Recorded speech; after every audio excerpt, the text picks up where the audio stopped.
Hey there, everyone. I hope you are all doing good.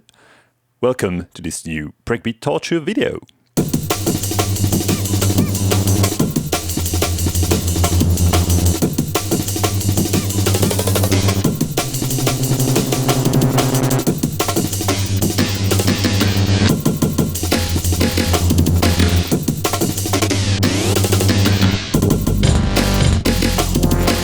This time I'm going to show you how to use multiple breakbeats at the same time to create a more interesting experience, let's say. Let's listen to the two that I have selected.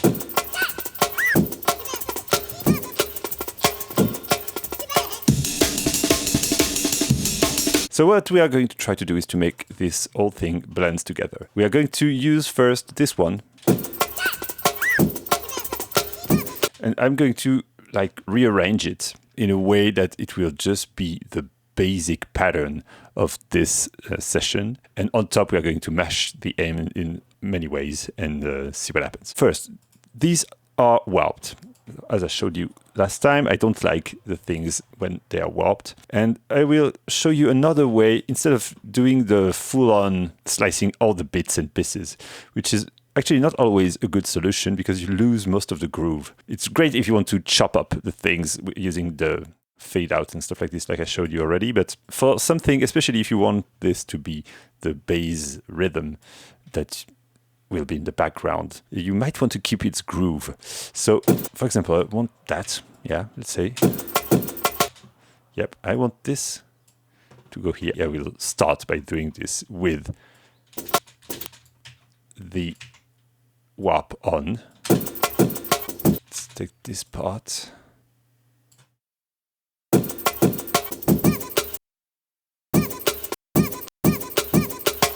This snare here. This roll here.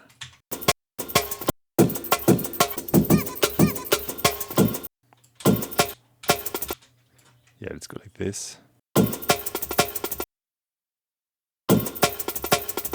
Okay.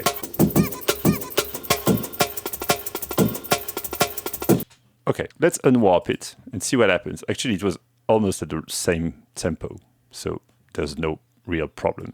If you want to slightly move all these things, you can use this. If you go with the pitch, it's quite drastic, the change that you are making. It can quite fuck up the rhythm, but sometimes in a good way, like right now. This is something I could use. But anyway, what I want is the normal pitch, which is already pitched up compared to the original loop, but anyway. And then, pay attention to, you can zoom in. The importance that it's all blending well together. I think this should be nice. And let's see if there is some audible clicks. This one should be audible, even if I don't listen to it. So let's...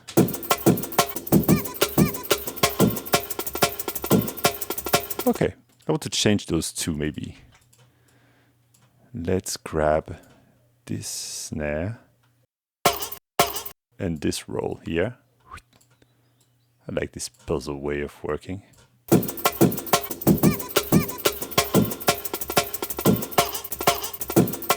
Okay.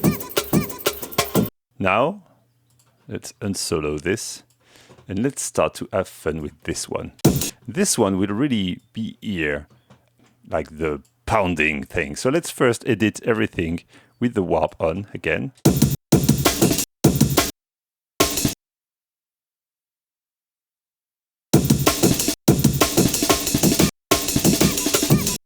That's quite good already. Let's copy this to here. Let's unwarp this. This one was a bit more, it was a bit different. So now let's change the pitch. I'm doing it with the arrow key. Okay, this is about right. And now let's find the spot where it all goes well together. It should be like this.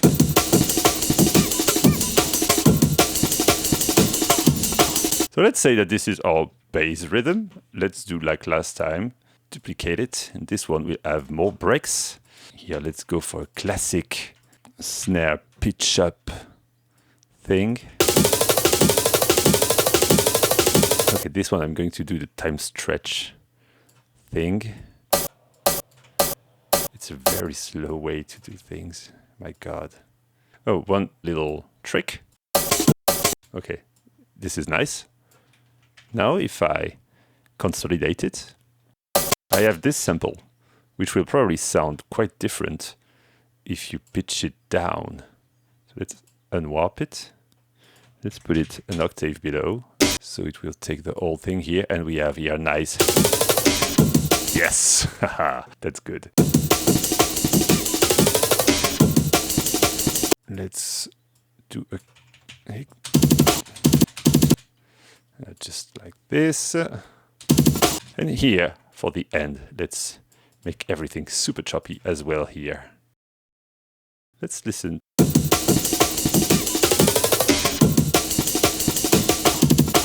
Okay, let's copy this one again. I like to copy further edits. Here we can, for example, for a change, add some stuff into the breakbeats on top.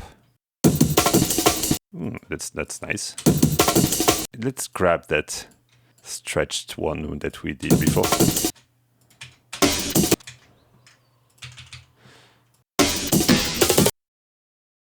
One thing I'm not sure I've shown last time is a reverse thing. So here I want this to reverse here. Often it's good to make a crossfade in the middle to avoid clicks. And let's remove that last snare, and we should have something quite fun.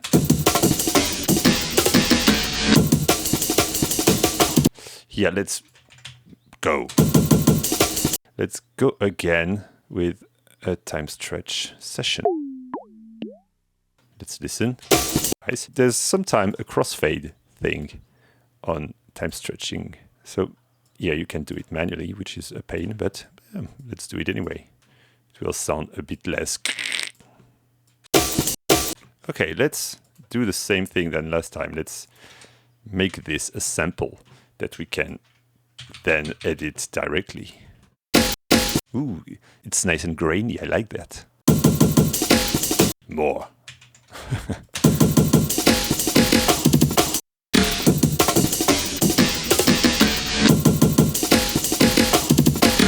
So yeah, basically the concept, as explained last week, is to always consolidate things.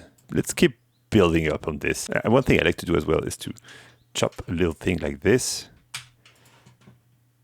pitch it down, and this time I'm not compensating for the timing. Let's go. So every time it's pitched down, it's a bit longer. It will do the same, the opposite, of course, if you pitch it up, and we'll check that just after. I love it for this kind of things.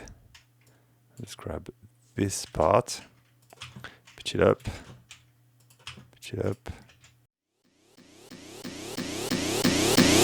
And once again, once you've done this, because it's boring, you might just want to make it a sample again that you can reuse easily. Okay, let's see what this does. Here, I typically want to do something like this. Yeah, here, let's go for... Sometimes having like edits on both make the whole thing a bit more powerful. Let's make a time stretched kick drum.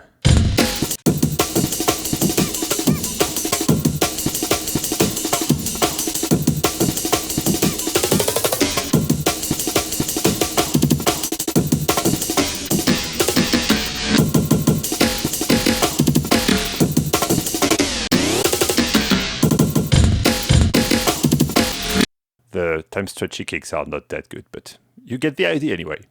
I guess that's it for today. Thank you for watching. Bye bye, everyone.